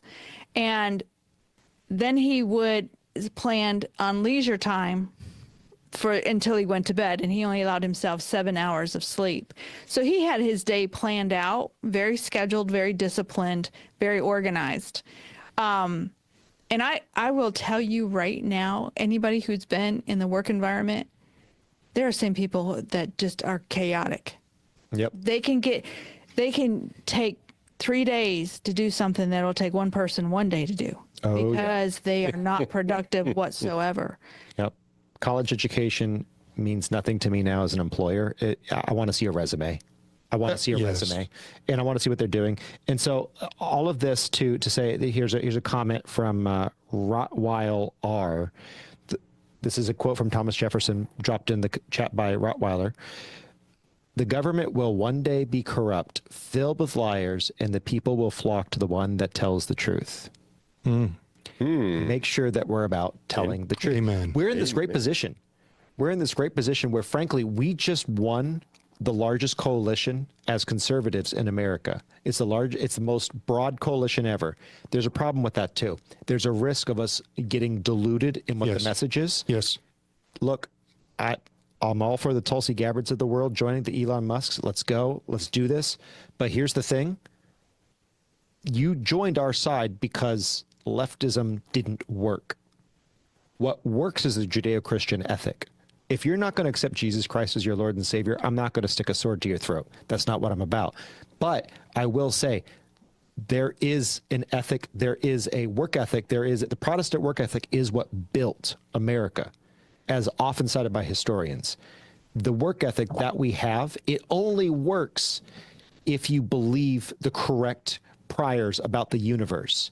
And if you implement those things, if you don't believe that a good day's work is valuable, you're not going to work hard at work. The reason we believe a good day's work is valuable is because we believe that God worked 6 days, rested on the 7th. He works. Heaven is not going to be us strumming harps and sitting on clouds like naked cherubs. That's not heaven. It's going to be a civilization that is focused on the glory and the beauty of God, where whatever you do here on earth. I was on a roll, Steve. Yes. Wow. So we're not going to be doing that. Well, I was just giving you a little background music there. I noticed. Okay. That didn't sound like harp music. It sounded like music from The Ghost of Mr. Chicken. Some fairly music. I don't know what noise he was making, but if the chat wants to reference that or tell us what it is, Ryan will give you the best one. Give us the best. And I'm taking a dying cat. Okay, so it has to be different than a dying cat. Okay, so put it in there, and Ryan will catch your chat if you see it. What noise was Steve making It was not a harp. Moving on, I think we're going to move on to one of the most interesting issues that I think this is backfired, and I think it's going to re-backfire. I don't know. Chat, tell us down there, and if you see anyone, Ryan, let me know. What do y'all think about the exodus from TikTok to Red Note? As of yesterday or the day before, TikTok went down. We had a TikTok. We barely used it. Red Note, by the way, named after Mao's Little Red Book. Named after Mao's Little Red Book. Okay. All these American Zoomers and a lot of millennials and Xers are going over there, and they're moving, and they say, oh my goodness, China looks awesome. China looks beautiful. They're a first world country. They have more money than the Americans. And I kind of want to go through this real quick so that we can kind of see what exactly this looks like. But it is bonkers. Have any of y'all heard of that? Have y'all been following that? So just to be real clear, I have advocated from day one that people should not be on TikTok for the specific reason that it was owned by the Chinese. Owned by a company in China, but yes, everything that's owned by a company in China has ties to the Thank you. Chinese. So I've advocated from the very get-go. I have never heard of Red Note, but I want to say this as a point of warning for all of our young people that are listening. The grass is not always greener on the other side. And it would be well worth your while to investigate different things before you jump into them like a fad. What's behind it? Do you understand it? Do you understand the ramifications of it? Do you understand the pathology of it? Where does it end up? I mean, if you think about it, do I want the Chinese to be able to have information on me and potentially come back on me one day? And by the way, they're well entrenched in the U.S. You don't have to be a rocket scientist to figure that out. They already own land around a number of our military bases. They have already gained access to different companies in the U.S. Farmland. Yep. It's really interesting that who's our good governor in the state of Arkansas, Sarah Huckabee Sanders, their state, they banned China from owning any land in the state of Arkansas. Like, hello? They need to do that here. Hello? Texas, right on. So, guys, before you jump on a technological platform like a TikTok, do your due diligence.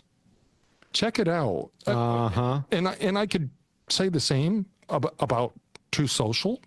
I could say the same about Facebook. I could say the same about X. I could say the same about name your favorite one.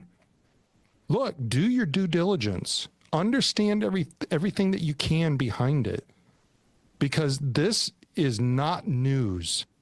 So, John Arthur, I saw, is it Nick Fuentes? Nick Fuentes. Let's throw up Nick Fuentes. So he's a divisive little booger, but he definitely has his place. He tried to start a TikTok. Sorry, let me get that off your face, Charlie. Black. So he started a Red Note, rather, and immediately China banned me from Red Note. I didn't even post yet. Okay. So Nick Fuentes, if you don't know, he is a pseudo right-wing agitator. I'm not big on Nick Fuentes because he kind of comes off and he does this whole anti-Jew for the sake of being anti-Jew shtick. If you want to talk about Netanyahu, you want to talk about the Gaza war, there's some real conversation we can have about the way that that government has handled that war. We can have a real convo about that. But the Jews, all the Jews, they have their Jew gold and their Jew lasers and their okay. Well, anyway, so they didn't want that on here, for better or for worse. It's not a free speech platform. It is a curated platform. So you have people on the right who immediately come in, and they're already looking at banning you just because you don't agree or fit the status quo. Then you have people like this one right here. This is crazy to me. These are American service members getting on Red Note, and they're posting on Red Note, the Chinese propaganda app.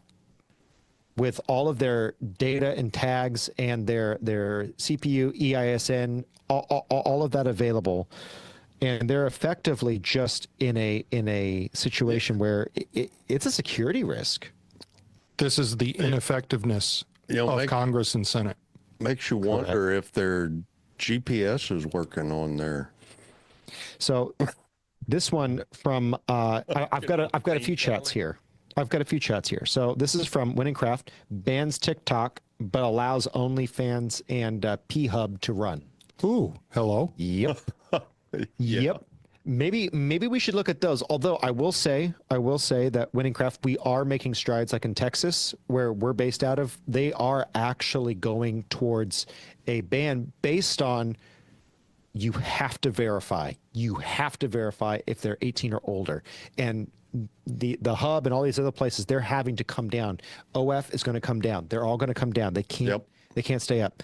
Yep. This is from Southern Take. Just shows how brainwashed people have become. They would rather go viral and lose their freedoms. In this case, it's their data. Yep. It's so much more. You're looking at a loss of data that is your bank, it is your location, and oh, I don't have anything to hide. Yes, you do. If you have children, you have something to hide. If you have a bank account, you have something to hide. And it's not just the crazy CCP. It's your average Joe hacker who's going to be there. Absolutely right, Southern Take. We have become a clickbait society. Yep. Yeah, buddy. Fully agree with you there, sir. You are not kidding there. Yep. Spot on. So here we go. I think TikTok would have been better. If they had turned their smartphone sideways to record. Those tiny video strips are hard to see. Landscape, folks. Landscape. Never portrait. Landscape. I agree with you. So here's some more of just this craziness. Now, this is cute. This is like their engagement or whatever. I don't care. It's just bizarre that these servicemen who are flying for America are putting their stuff on Red Note as a protest to the government.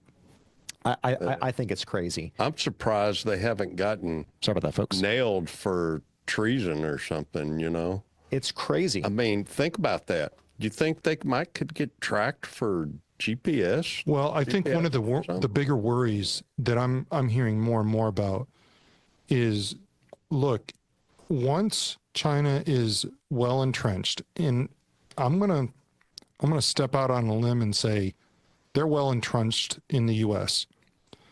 Now you can take and you can blackmail different key people within the country and start bringing things down. We're talking about well, let's put a little reality here. How about blackmailing a person that runs an electrical grid? What about blackmailing a person that runs a subway system? What about blackmailing a person that is responsible for traffic lights? Now, I know you may be thinking, Charlie, that's off the wall. Well, here's the deal. When you blackmail a person and you're doing it with a family member or something like that, or some personal property that you have, and it's going to cost hundreds of thousands, if not millions of lives, you tell me which sounds crazier. Mm-hmm. Well, and what people don't realize is that our enemies spend a lot of time analyzing what is the way that they can get to America. How can they hurt America? And infrastructure, water supply, food supply, those are all, I mean, even I would think that our Homeland Security people are also looking at ways that we can be attacked. And so, yeah, these are not conversations you and I have every day. We're not worried about the food supply, the water supply, but we're not trying to attack or harm anybody. So it's not in our thought of, you know. But it is being prudent to take the steps to prevent the worst harm that can be on us. And this is from Justapug on the chat here. I just wanted to respond. This person comes out and says, look, they even have drills on how they are going to attack the U.S., the Chinese do. So imagine for a moment the amount of data that we're handing over. When we say it's a national security risk, it is a national security risk. It's not something, and free speech is not afforded to the government of China. No. Or to any company that is there. So don't get me wrong. I think that the TikTok ban itself, there are some serious issues. I think we should have prosecuted for espionage all actors involved in TikTok. So, yes. and people really get irritated with me because I will pick on some of the conservative Republican talking notes and say we should be doing it this way, because you should always come at it from a first principles perspective, i.e. the most basic understanding of what's right and wrong, common law, as DeLandry's was bringing out. You should be charging people who are involved in the TikTok distribution of American data in espionage. Mm-hmm. That's what we should have been charging them for. Killing off a business in America and banning them gets a weird precedent that I don't care for. But if they're committing espionage, let's grill them over espionage until they change what they're doing, or people who are involved in America slowly start getting put in prison until the organization can't function anymore. If they're doing something illegal, they're doing something illegal. Let's utilize the law. Let's use the prosecutorial wing of the executive judicial side of things, and let's actually enact our laws, our safeguards, as opposed to government overreach. I do think the ban was government overreach. I think it was in a good purpose, but I think it was ultimately a failure of first principles. And that's why a lot of people feel like it's unjust. And so just from the other side of that, I do believe it was unjust. It could have been done differently. Do I ultimately think it's a good thing? Yeah, I do. I absolutely do. Steve? Yeah, I was going to say, how many people actually really, when you think about it, get prosecuted for espionage? It's rare. Very rare. And when you do, it's very, very few people. And if they start to get prosecuted, they're given relief for testimony towards other people, to turn other people in. They give them new ID and blah, blah, blah, blah, blah, and on, that sort of thing. All the blah, blahs. Yeah, all the blah, blah, blahs that go along with all that. But, they're given the new ID and everything so that they don't have that on their background. So what are they going to do? What's the problem with creating espionage? Yeah. They're not going to get thrown in jail. What's happened if you get thrown in jail for espionage? Those guys in prison, they're going to kill you. They're bad folks, well, it's but probably going to be espionage, they're not big on that sort of thing, kind of like... It's probably going to be Gitmo is where people like that would go. But that's a whole different topic. And in the meantime, I got something funny. I'm gonna change direction a little bit here. I was going to use a word there for a minute, but I don't use something funny. Here, Steve. Okay, so guys, I'm sorry. This is done in love. This is not done in anything other than love. This is how I would tease Mr. Producer here. This person is Chinese, and they are speaking out about their dislike and disdain for Americans. So I have to read it the way it's written. All white people, stop use red note. You being pervert and slut behavior to red note. No good. Look at white slut already spread strut virus on red note. Shake fat arm like country flag. Shred make America disgust. Now all the shred try make China more disgust. Shred virus most strong. I'm not approve. Okay. I'm just saying. Our export to China is just degeneracy. Yes. And it's sad. We need to throw some of them over there to export them to China, you think? And then you've got this. So you've already started a gender war over there. You've got, after seeing foreign girls, I'm no longer interested in domestic ones. So, that's bad. That's bad. Well, most of them, I'm sorry, I don't know about Chinese women. I don't know. But I have to assume the American Gen Z pool has got to be lower in morality standards than the Chinese Gen Z pool. You know what I mean? So I'm just saying, buddy, if they do that online, they're probably not actually good wife material. They're probably what Weiwu would say is shrut. Down on the bottom of the pole. And then I've got one more for you. Then we got a bunch of questions that Mr. Producer is going to help out with. So we got a few to catch up on. We are looking at your chats, and we are pulling them up. This one's interesting. I find this young lady to be an interesting case study. So let's see what she has to say. Can I get it to play? My Chinese friend, I just want to tell you some discussions Americans are having right now. All of us agree and are astounded at how cheap and affordable your groceries, housing, and cars are. What you're seeing on Red Note. You guys' grocery haul videos, and it is blowing my mind. America could never. A lot of us also cannot believe how advanced your country is, because we were always shown and told that you guys were a third world, like, starving country.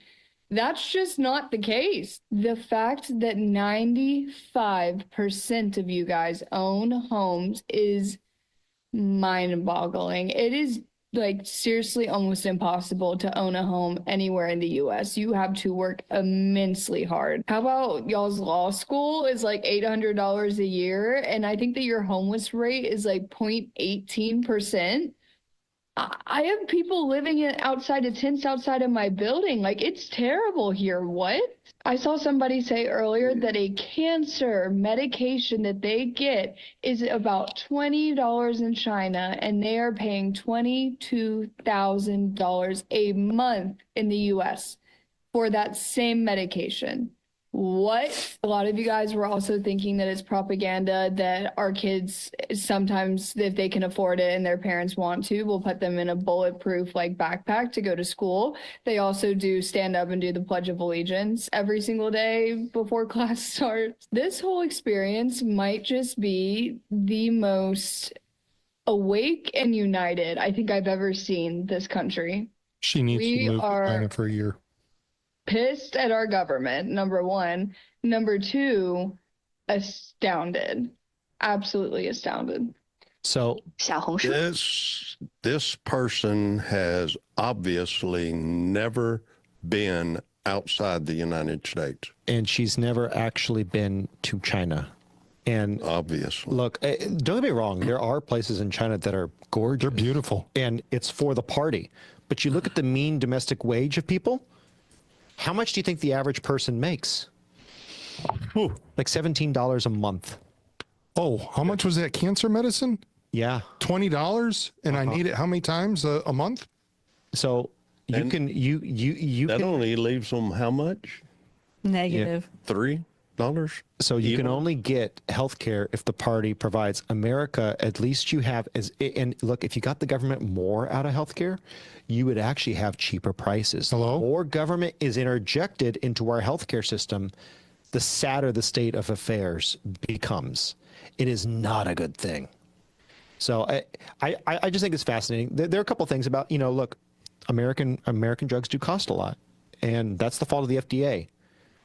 Maha, baby, make America healthy again. Yeah. If there's one thing I can get behind RFK, full-throated, like all on with, let's look at the FDA. Let's look at how they block stuff that shouldn't be blocked, and how they play games. Totally in agreement with her on that. Yep. Everything else, not too thrilled with. The other thing too, John Arthur, is what she doesn't realize is that the government there literally controls you in your freedom. You don't have a freedom. Oh, you own a home? Yeah.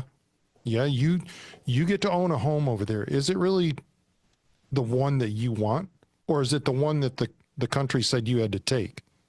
Number two, what are you going to do if you want to leave that home? You have the freedom to move? That $20 a month wage sounds really good. Hello? She has no clue about what freedom really is. She has been fed a lie, and she bought it hook, line, and sinker. No, she's been given partial information. So the information she's been giving, she's building an idea around. It's interesting to know that 95% of you own a home, but she doesn't probably know how much money you're making a week. She doesn't know how much the government has control over everything. Do you know over there in China at 9 o'clock, the internet goes down because we're done for the day. What are the 95? What do the homes look like that they own? You know what I mean? Oh, you mean the ones that they get welded into during COVID? Yeah, or the ones that they live in the countryside. Well, you know what I mean? All of those people that live out there in the countryside that have all of this food that only eat meat like what, once or twice a week at the most? Yep.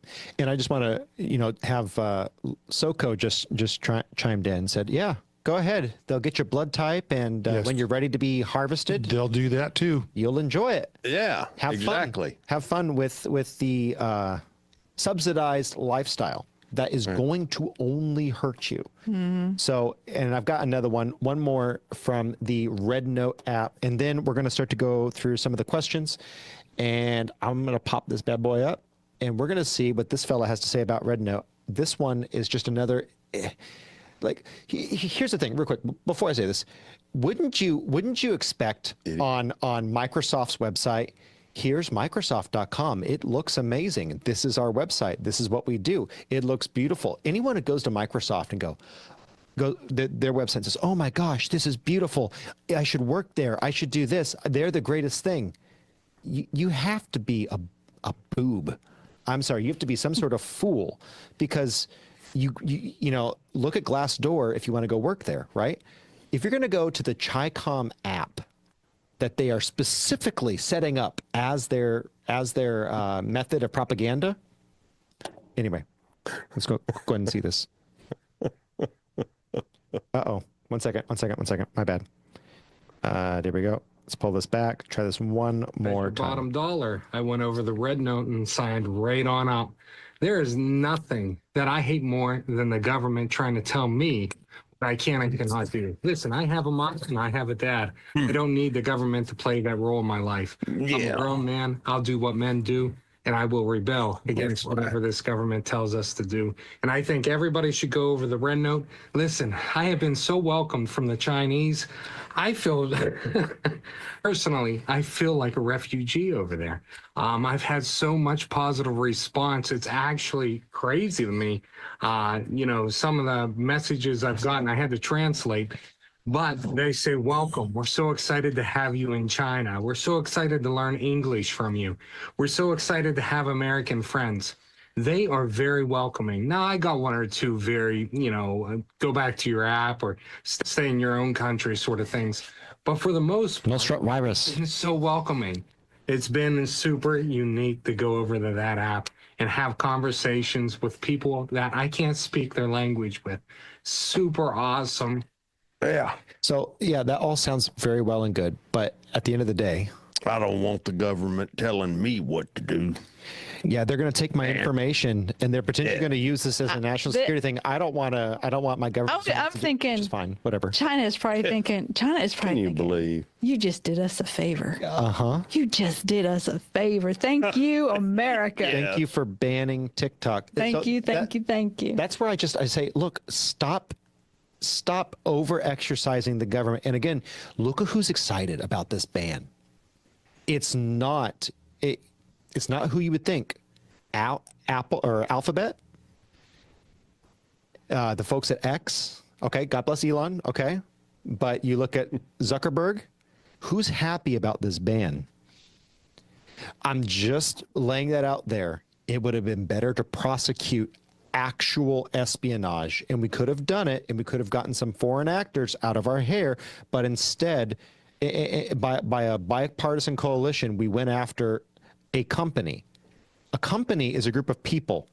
A company is protection against legal action. There is no shell to breach with espionage. Everyone who was committing espionage should have been specifically rooted out, and the company probably would have fallen anyway. That's my 2 cents on that. On the Red Note app issue, Miss Nikki, your 2 cents. Well, I'm not going on there. Just, you know what? I'm on Facebook, and I have not gotten off Facebook.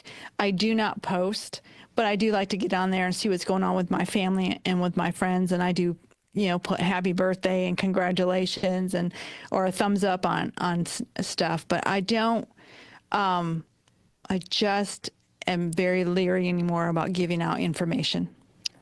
Charlie. Babylon B moment here. This news flash just in.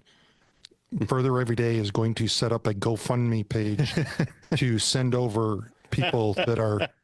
Make it happen. I want to go see China. Right on. Let's make it happen. Yes. Yeah. Steve. Yes. I had to put the Babylon B moment in there because people might have gone, where is it? Where is it? It's too good, Charlie. I like that. I'm trying to. I don't know that this red note thing. I think we just need to have like a red, white, and blue book thing, for like America type kind of thing. And it's, I take that back. Trump's doing that. Truth Social, it's been around for a while. Well, so I guess, man. But there's no Shrut behavior. That's There's right. No Shrut behavior. So that's okay. Truth Social, that'll work. So we'll go with that. I've got some more notes from the folks in the chat, and I actually want to get y'all's reaction to some of this. Some of this is good commentary. This is China has big problems. The pics of that's from EDJ or ED Jew Thompson, I guess. The other one that I thought was interesting was JONQ. I'm not going to try to say the Oz, ending in Oz. The pics of opulence in China are probably of Hong Kong, not the rest of the country, because that was widely British run. Good point. Until the Brits foolishly gave it away. And then the Chinese took it over. By the way, y'all remember, we abandoned Hong Kong right in the middle of that. Oh, we did. It's crazy that we dropped Hong Kong. It's like the Panama Canal. Yes. Why did we get rid of that? Because because Carter, because Obama, Biden, they're taking something out the back door is the only thing that makes sense. With Carter, I don't know enough on that one. Obama and Biden, we've got money trails on that, and that's clear. So it's just absolutely incredible that they're going to be. Well, they're going to base all of their claims of the aesthetic beauty and the richness of China on a little city state that was, very, very, very wealthy because of the freedom that they had for decades. And this is another one. This is from Kinsley Wren 777. Have these people even been to China? Yeah, I don't think they have. Not a chance. I don't think so. No, they've not. So, not good. Not good. Really sad. So this is from Sons of Liberty. Reparations for the COVID-19 Wuhan virus. All Chinese holdings in the USA are forfeit. Celebrate that red bomb. What red bomb? Thing I don't understand. Is that a smoking reference? What is it with all of these liberals that everything is blamed on the virus? I mean, it's like everything. Talk about something. Oh, well, COVID caused that, back during COVID. That's what started it, was COVID. You're talking specifically about how all of the all the failures of policies are being blamed on COVID when COVID was a self-inflicted wound. Well, not just that, but here's Bernie talking about the need for the 32-hour work week because of COVID. And the pay, and it seems like that's just every talking point is because of COVID. But that's just the thing. Like. That was the whole purpose. That was the purpose of it. Yes, exactly. That was the purpose of COVID. People need to wake up. Like I remember being 3 months into COVID or 2 months into COVID, in February, March timeframe, and still being concerned about the virus and saying, okay, maybe the vaccine would be interesting. I'm looking forward to seeing what that looks like. But by May, anyone who was awake knew that Fauci had patents on that vaccine, which at the time was at minimum a conflict of interest. By the way, he also had patents on certain strains of the COVID-19 virus, which at minimum makes him culpable in some way. Yeah. It was either the greatest accident that also happened to profit him, or is an act of bioterror. And we're so far beyond being able to just chalk that up to an accident. There's so much evidence. It's clearly warfare, and it's something that they're now using in our country. They used it to change election laws, to change the way media was dealt with. And so absolutely, we agree with you, Sons of Liberty. That is 100% concerning. Yep. So yeah, these homes are probably in Hong Kong. It comes from, one more. So there's a bunch of people, PSB, bow to your Chinese masters. It is the true freedom. Absolutely. That is, unfortunately, the insanity that we are left with. Okay. Round the room, final thoughts for the day. Miss Nikki, you got anything? I love going back and looking at the first principles of our founding fathers and why they did the things that they did. And I like to bring up, to remember the struggles that it took to build this country.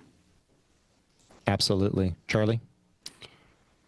For those that are hearing us for the first time, I try to really emphasize the importance of truth, and that you cannot rely on others necessarily to tell you what that is. You've got to do your own level of vetting on truth, because if you do not, you are going to be misled. And I believe in today's day and age, it is going to be harder and harder to truly understand and discern what truth is. And we've seen it with things like COVID.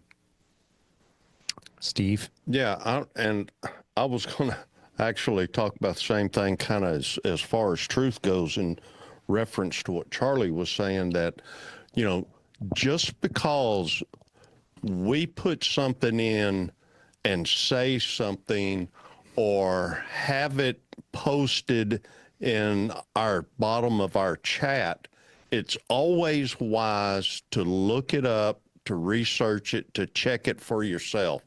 We mention Scripture.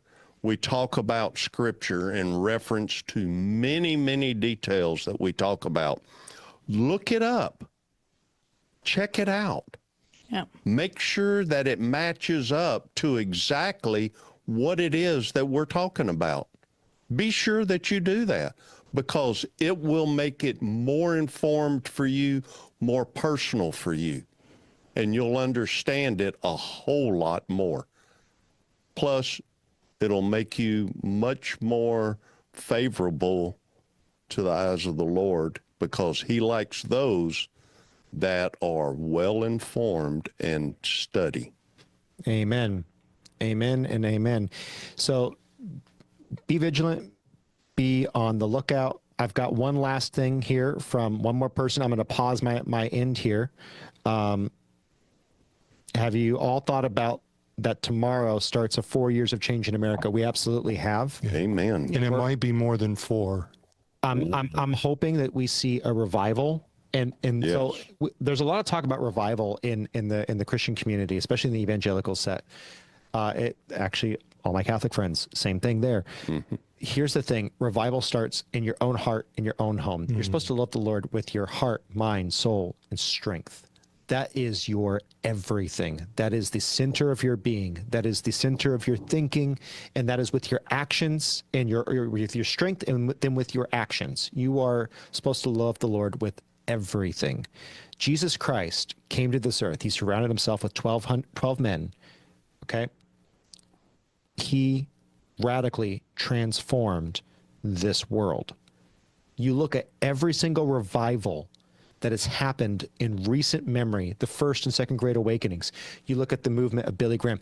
There's one person at the center who is fully yielded to God. Fully. What does that mean?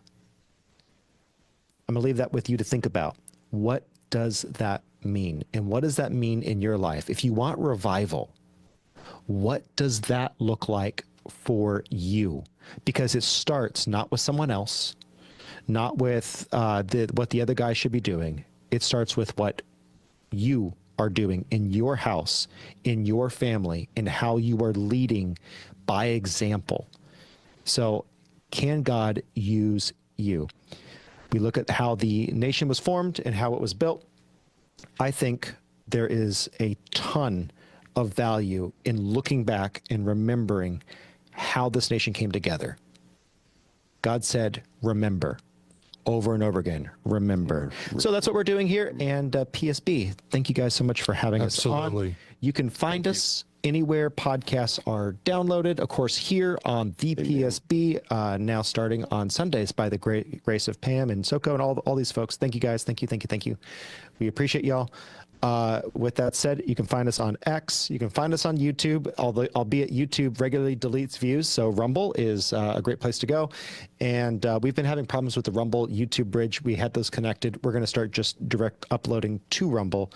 And yeah. Like, comment, follow, share, subscribe, all that good stuff.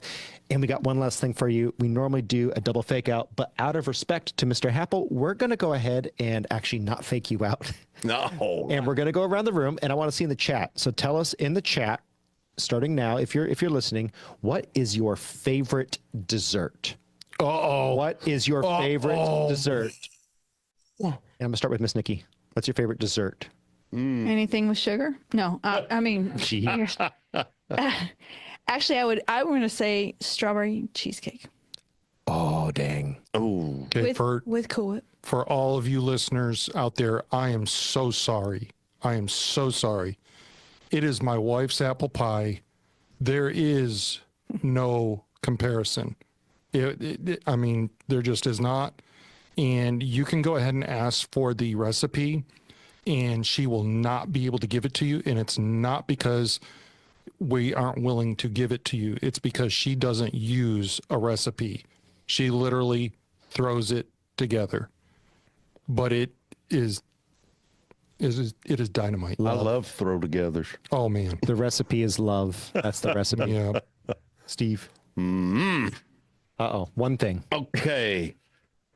Let's see here. My favorite is homemade pecan pie with homemade vanilla ice cream. Yeah. We just American. We just lost the internet. As American as pecan pie and homemade vanilla ice cream. Yeah. That's as American as American. Mr. Producer, what's yours? Probably my dad's cinnamon rolls. Cinnamon rolls. Dad's cinnamon rolls. I like that. Are you bringing them? Are you bringing them next week? Tell me. Okay, I'll be here. You're gonna ask Dad to make some. I'll be here. And then I'm not gonna say. I'm not gonna say strawberry cheesecake because that is my favorite, but strawberry cheesecake ice cream. I forget if it was Tillamook or Bluebell. They make Bluebell makes one is excellent. Yes, ice cream. That sounds gross. So it is excellent, dude. Strawberry shortcake. Ooh.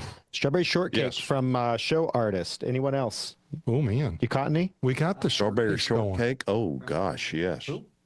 Cheesecake. Excellent. Cheesecake from. It's hard to read. The chef like 240p. Oh come on, you guys are moving fast. I need people to homemade pumpkin pie. No, the apple pie.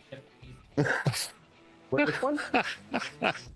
Oreo cookie and chocolate chip cheesecake. That sounds decadent. Send me one. Oh man. Send me one. Oh my gosh. Muffins. Oh my gosh. So continue on the chat. Mr. Oreo Happel. Cookie stuff. Oh gosh. Are you there, sir? Oh.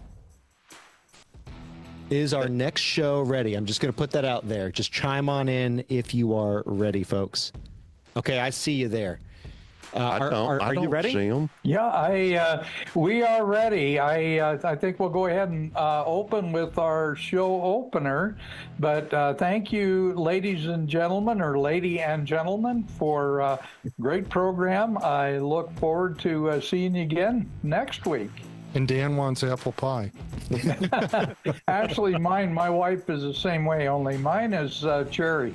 She makes a wonderful cherry pie. Cherry pie is excellent. That's good. Hard to beat. Well, thank you all for your time, and thank you for a hearty welcome from PSB to us. And we're looking forward to doing much more stuff with you. Mr. Happel, you have a wonderful day.